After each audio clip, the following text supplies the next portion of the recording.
Welcome back नाज़रीन। आला नवाज़ ज़बरदस्त ॻाल्हियूं थियूं।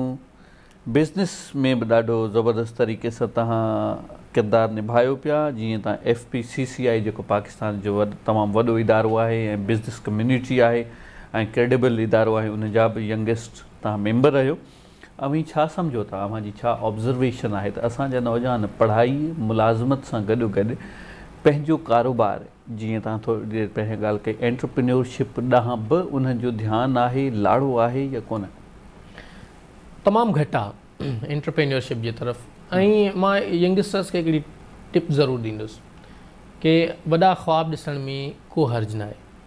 अॼु ताईं बि तव्हां कंहिं बि एंटरप्रेन्योर खे ॾिसो, उन शुरूआति सिर्फ़ु नंढी कई आहे, बिल्कुलु नंढी कई आहे। उहो का बि कंपनी हुजे, उनखे वेहण लाइ जॻह न हूंदी हुई, उनखां उन्हनि शुरूआति कई आहे ऐं वॾा वॾा इदारा ठहिया आहिनि। को बि तव्हां ॾिसो, हिकिड़े ॾींहं में का बि शइ न थी आहे। जॾहिं तव्हां once you enrolled in any discipline, in engineering, media sciences, law और अदर एनी वन, तव्हां उन ते हिकिड़ो टैकन सेट कयो कि भई हिन फील्ड जो टॉप माण्हू केरु आहे। अच्छा, हू फलां माण्हू आहे। उनखे तव्हां जेकॾहिं थोरो हिकु ॿ ॾींहं कढी रिसर्च कंदा त उनजो को न को इदारो ठहियलु हूंदो। तव्हां उन इदारे खे ॾिसी करे उन इदारे जी जेका डिग्निटी आहे, उनजी जेका लेवल आहे, उन ते ॾिसी करे तव्हां पंहिंजो नंढो इदारो इस्तेमाल जे लाइ नंढो इदारो ऑपरेट करे सघो था, कंहिं बि क़िस्म जो। उहो टेक्सटाइल हुजे, जेकॾहिं तव्हां ॾिठो त फलां टेक्सटाइल कंपनी ॾाढी सुठी आहे, ओके, नो इशू, असां टेक्सटाइल कंपनी ठाहे था वठूं। छा ख़र्चु ईंदो टेक्सटाइल कंपनी ठाहिण में? हा, उहो एतिरी वॾी मशीनरी न हूंदियूं, हा, असां वटि एॾा रिसोर्सिस न हूंदा, पर कंपनी ठाहिण उहो हिकिड़ो माण्हू बि ठाहे सघे थो। उन कंपनी खे ठाहिण खां पोइ उनखे उन ख़्वाब खे साबिया करण लाइ लॻी वञो ऐं जेको तव्हां सिखो फील्ड सां, उन फील्ड में उहो उन में लॻायो। जेकॾहिं तव्हां पढ़ो था त 2 कलाक उन में उन कंपनी खे ॾियो, कमु करणु शुरू कयो। तव्हांजी अर्निंग न थींदी, 6 महीना न थींदी, साल न थींदी, पर once you graduated from the any university, you will be able to survive. तव्हां हिकु कंपनी में सर्वाइव करण जे बराबरि हूंदो। फर्स्ट कर जेकॾहिं मां लॉ कयां पियो ऐं मां 2 सालनि खां पोइ हिकिड़ी लॉ फर्म जो सोचे छॾियो त हिन तरीक़े जी हूंदी, ऐं जेकॾहिं मां ग्रेजुएट करण खां पोइ मुंहिंजी लॉ फर्म उहा सुठी हलणु शुरू थी वञे, त हिकु मुंहिंजे लाइ ख़ुशी जहिड़ी ॻाल्हि आहे, हिकिड़े नए ग्रेजुएट माण्हू लाइ। त इन तरीक़े सां तव्हां एंटरप्रेन्योर जी तरफ़ वञो। इन खां पोइ अॼुकल्ह ऑनलाइन तमामु घणो कमु हले पियो। ऑनलाइन में साइबर लॉज़ जो ख़्यालु करे पंहिंजे क़ानूनी तरीक़े सां तव्हां घर वेठे बि कमाए सघो था। जेकॾहिं तव्हांजी एक्सपर्टीज़ आहिनि, तव्हां टीचिंग सुठी कयो था, तव्हां ऑनलाइन ट्यूटर थी सघो था। तव्हां जेकॾहिं सम्झो था त तव्हां कंटेंट राइटिंग सुठी कयो था, तव्हां ऑनलाइन वेबसाइट्स मौजूदु आहिनि जिते तव्हां कंटेंट राइटिंग करे सघो था। त तव्हां पंहिंजो पाण खे दुनिया ताईं पंहिंजो पैगाम ऐं पंहिंजी सलाहियतूं मोकिले सघो था। तव्हां बाउंड्रीज़ जा बि मोहताज न आहियो। अॼु ताईं जेकॾहिं एंटरप्रेन्योर करण जो जेकॾहिं वंस को माण्हू सोचे थो न, त पोइ को बैरियर न आहे नौजवान। बिल्कुलु ठीकु आहे। अच्छा, सभ खां जेको अहम इशू आहे नौजवाननि सां, उहो आहे फाइनेंस। माण्हुनि वटि फाइनेंस कोन आहे, आइडियाज़ इलाही आहिनि, इलाही माण्हुनि वटि आइडियाज़ इलाही आहिनि, फाइनेंस ज़ीरो आहे।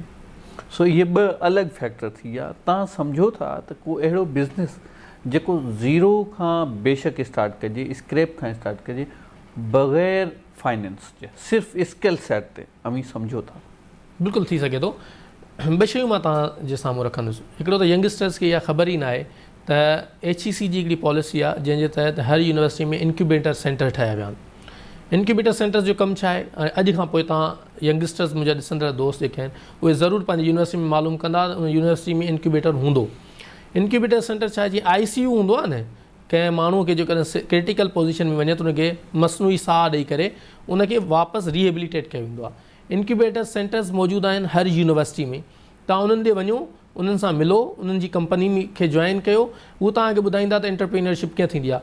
उते ई इंडस्ट्रियलिस्ट्स बि ईंदा आहिनि, उते मार्केट कनेक्टिविटी बि थींदी आहे, ऐं उहे सोशली तौर ते तव्हांखे रिस्पॉन्सिबल थ्योरी जे तहत तव्हांखे ऑफर बि ॾींदा त ठीकु आहे, तव्हां मुंहिंजी ऐप ठाहियो, असां तव्हांखे 50,000 या ₹1,00,000 ॾींदासीं। पहिरीं ॻाल्हि त तव्हांजी यूनिवर्सिटीज़ में अहिड़ी माहौल मौजूदु आहे। मूंखे न आहे ख़बर त का पाकिस्तान में का अहिड़ी यूनिवर्सिटी हूंदी जेका HEC जी हिन पॉलिसी खे फॉलो न कंदी हूंदी।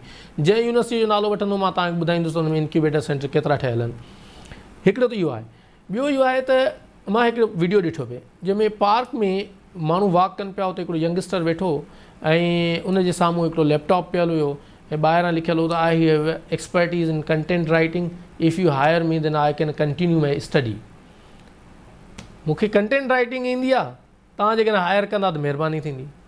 मूंखे अॼु ताईं नौजवान कहिड़ो मूंखे मिलियो आहे जेको लैपटॉप रखे ऐं टेबल ते ऐं कंहिं ॿाहिरि अची वेठो हुजे त मूंखे हीउ कमु ईंदो आहे, मूंखे लेटर लिखणु ईंदो आहे, मूंखे अकाउंटिंग जो कमु ईंदो आहे, मूंखे कॉमर्स में मां पढ़ां पियो या मां जेको आहे उहो बिज़नेस में कमु कयां, हीउ ईंदो आहे, मूंखे को माण्हू खणे ऐं मूंखे ॿुधाए थो कहिड़ो नौजवान जेकॾहिं ईअं वेठो आहे ऐं मायूस थियो हुजे। सो ॻाल्हि इहा आहे त कनेक्टिविटी जो मामिलो आहे, इरादा जेकॾहिं पुख़्ता हूंदा न त पोइ मंज़िलियूं थी वेंदियूं आहिनि ऐं उहो तव्हां जेकॾहिं कमु करणु चाहियो त कंहिं ॻोठ में बि वेही करे सघो था। बिल्कुलु ठीकु। असां वटि तमामु टाइम शॉर्ट आहे, पर हिकिड़ो अहम टॉपिक, मीडिया में तमामु घणो वक़्तु तव्हां ॾिनो ऐं सुहिणे तरीक़े सां तव्हां वक़्तु ॾिनो। मां सम्झां थो, उमेद थो करियां त तव्हांजो एक्सपीरियंस ॾाढो सुठो रहियो हूंदो। मुंहिंजे सवालनि जा जेके जवाब आहिनि उहे बि तव्हांजा जटादार हूंदा ऐं पाइदार हूंदा। सभ खां पहिरियां सुवालु इहो आहे त मीडिया में बि नौजवान साॻी तरीक़े सां जीअं लॉ जे लाइ तमामु इनसिक्योर फील कंदा आहिनि, मीडिया में बि ईअं ई इनसिक्योर फील कंदा आहिनि त फ्यूचर कोन आहे। छा इहा हक़ीक़त आहे? उन खां पोइ इलेक्ट्रॉनिक मीडिया खे छॾे सोशल मीडिया आहे जेका, छा उहे नौजवान सोशल मीडिया में पंहिंजो किरदारु निभाए सघनि था? तव्हांजे सवाल खां पोइ मूंखे पाणी पीअणो पियो। जी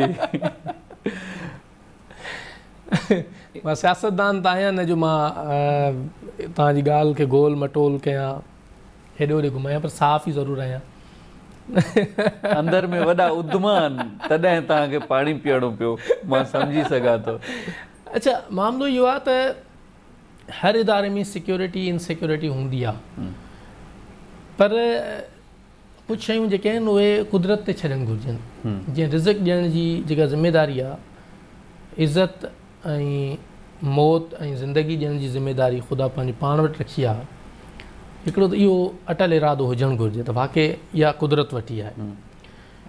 ॿी ॻाल्हि इहा आहे त मीडिया हिकिड़ो सुठो प्रोफेशन आहे ऐं मीडिया यंगस्टर्स जे लाइ तमामु सुठी जॻह आहे जिते पंहिंजे पाण खे ग्रो करे सघनि था, पंहिंजे कैरियर खे बूस्ट करे सघनि था, पंहिंजे अंदरि जो टैलेंट मैसिस ताईं पहुचाए सघनि था। मैसिस लफ़्ज़ इन लाइ इस्तेमालु कयो जो मीडिया साइंसिस मूं पढ़ी आहे त मैसिस जो हिकिड़ी पूरी डायग्राम ठहियलु आहे, उहो तव्हां पंहिंजो डिकोड करे इनकोड कयो था प्रॉपर विदाउट एनी बैरियर्स, तव्हांखे एक्सेस मिले थी हर इदारे ताईं, त तव्हांजो हिकिड़ो वास्ट क़िस्म जो एक्सपीरियंस थिए थो। बाक़ी तमामु घणा दोस्त आहिनि जेके मीडिया खे प्रोफेशनली जॉइन करे अॻिते वधिया आहिनि ऐं असां वटि तमामु सुठा एग्ज़ाम्पल्स आहिनि। खोड़ अहिड़ा एग्ज़ाम्पल्स बि आहिनि जेके मीडिया में रही करे पंहिंजे कैरियर खे बहितर ठाहियो अथनि।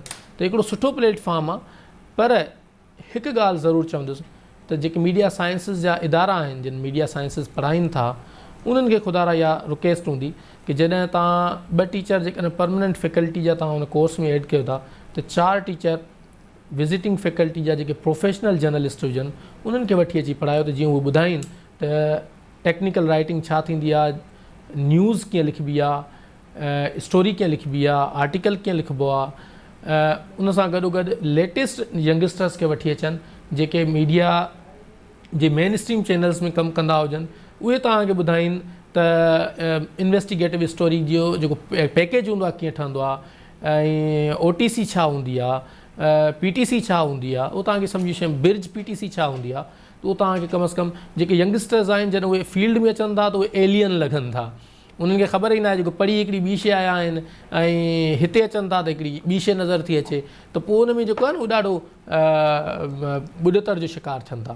त उनखे पंहिंजी मीडिया साइंसिस खे अपग्रेड करण जी ज़रूरत आहे, त उनखे ख़बर हुजे त हीअ मास्टर लाइट लॻल आहे, हीअ फिल लाइट आहे, हीअ किल लाइट आहे, हीअ साइड लाइट आहे, हीअ DOP छा आहे, हीअ 2 फ्रेम छा आहे, 3 फ्रेम छा आहे, मतिलबु हीअ बर्ड आई छा आहे, मास्टर एंगल छा आहे, त पोइ उहो जॾहिं उन फील्ड में अचे थो ॾाढो कामयाबु थिए थो। बिल्कुलु ठीकु। हाणे त मां सम्झां थो गैजेट्स जो दौर अची वियो आहे, सोशल मीडिया ॾाढो स्ट्रॉन्ग थींदो पियो वञे। पहिरियां त इलेक्ट्रॉनिक ते माण्हू डिपेंडेंट हूंदा, पर हिन वक़्तु सोशल मीडिया में असीं 1 मिंट में किथे को मसइलो थिए थो त असांखे अपडेट अची थी वञे। सोशल मीडिया जो फ्यूचर किथे था ॾिसो, नौजवाननि जो किरदारु सोशल मीडिया में किथे था ॾिसो?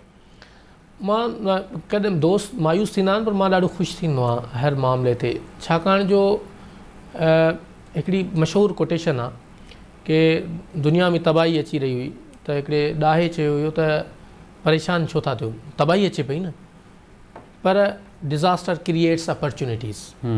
ये जेके तूफ़ान ईंदा आहिनि, तबाहियूं ईंदियूं आहिनि, ये अपॉर्चुनिटीज़ खणी ईंदियूं आहिनि। उहे तव्हांखे सम्झण जी ज़रूरत आहे त जेकॾहिं ज़मीन असांजी सुकी पए, पाणी असां वटि हुयो कोन, पाणी जर असांजा हेठि हलिया विया हुआ, जेकॾहिं ॿोॾि आई त उहो जर असांजा मथे हलिया विया, पाणी असांजो रिफाइन थी वियो, ग्राउंड वाटर फिल थी वियो।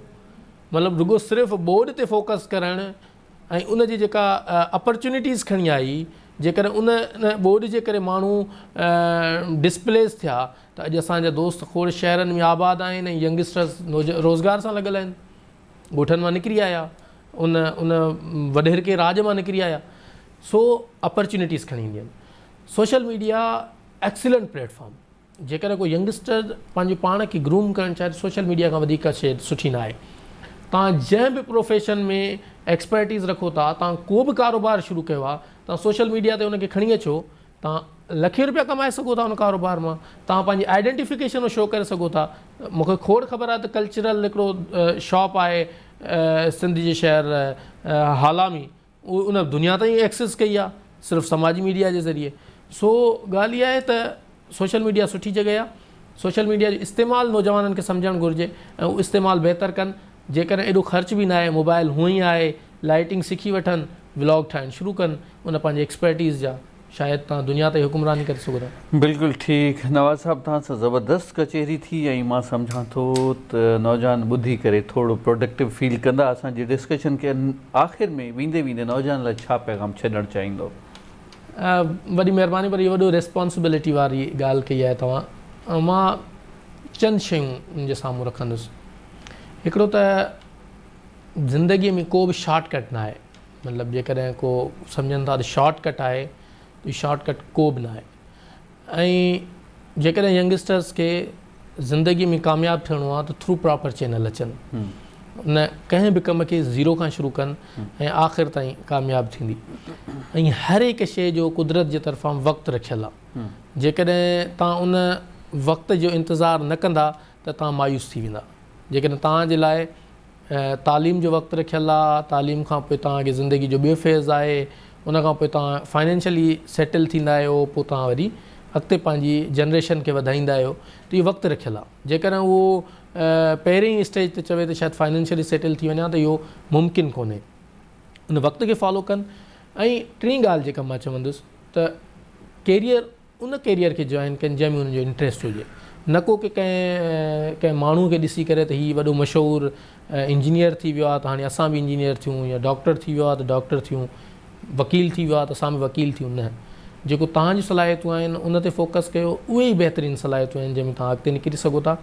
ऐं उन सां गॾु लास्ट जेको मां ॻाल्हि दोस्तनि जे साम्हूं रखंदुसि उहा इहा आहे त अपॉर्चुनिटीज़ ई अपॉर्चुनिटीज़ आहिनि। पाकिस्तान, जेकॾहिं तव्हांजे घर जे अॻियां का जॻह ठहे पई त उन में केतिरो कमु हूंदो आहे। उन राज़े जो कमु, मिस्त्री जो कमु, उन जी भराई थींदी, खोड़ कमु आहिनि। उन सां गॾु प्लम्बर जो कमु शुरू थींदो, वरी इलेक्ट्रिशियन जो कमु शुरू थींदो। हीअ पाकिस्तान बि ठहंदड़ रियासत आहे। हीअ त ठहंदड़ रियासत में कमु ई कमु आहे, पर कमु करण वारा हुजनि, उहो कमु करण वारा हुजनि। ऐं उनखां पोइ आख़िरी महिनत अहिड़ी शइ आहे जो तव्हांजी अॼु जे दौर में सिफ़ारिशूं न आहिनि, ख़तमु आहिनि। मूंखे केरु चवे त सिफ़ारिशूं हलनि थियूं, आई कांट बिलीव दिस। सिर्फ़ु ऐं सिर्फ़ु महिनत अहिड़ी शइ आहे, जेकॾहिं तव्हां उहा महिनत कयो बाक़ाइदे सची नियत सां ऐं उन कम खे कयो त कुदरत बि पे बैक करे थी ऐं तव्हां पंहिंजी जॻह पाण ठाहे थी। बिल्कुलु सही। नाज़रीन, मां सम्झां थो अॼु जो प्रोग्राम अव्हां लाइ तमामु घणो लाभाइतो साबित थियण वारो हूंदो, थियो बि हूंदो। ऐं हिकिड़ी ॻाल्हि चवंदुसि, जेकी ॻाल्हि पाण जॾहिं सोचींदा आहियूं असांखे महिनत करणु घुरिजे ऐं महिनत खां पोइ पंहिंजे अंदरि में हिकिड़ो शक रखंदा आहियूं त यार असांखे रेफरेंस जी ज़रूरत पवंदी। जीअं दोस्त ॻाल्हि कई त महिनत जो सिलो अव्हांखे ज़रूरु मिलणो आहे। हीउ वक़्तु हालात बदिलजनि पिया, हक़ीक़तूं बदिलजनि पियूं। इन ई साॻी रीति अव्हांखे पंहिंजी सोच खे बि बदिलणो आहे। अव्हीं पुराणी सोच खे छॾे थोरो अपग्रेड थियो। अगरि अव्हां पंहिंजो पाण खे अपग्रेड न कंदव त तव्हां पोइ ते रहिजी वेंदव। इन करे पंहिंजो ज़हन खे, ख़्याल खे, तसवुरात खे थोरो चेंज कयो, अपग्रेड कयो, टेक्नोलॉजीअ सां गॾु हलो। पुराणनि ख़्यालनि खे छॾे अॻिते वधण जी कोशिशि करियो। इन सां गॾु पंहिंजी मेज़बानी सां लॻाए ॾींदा इजाज़त। अल्लाह निगहबान।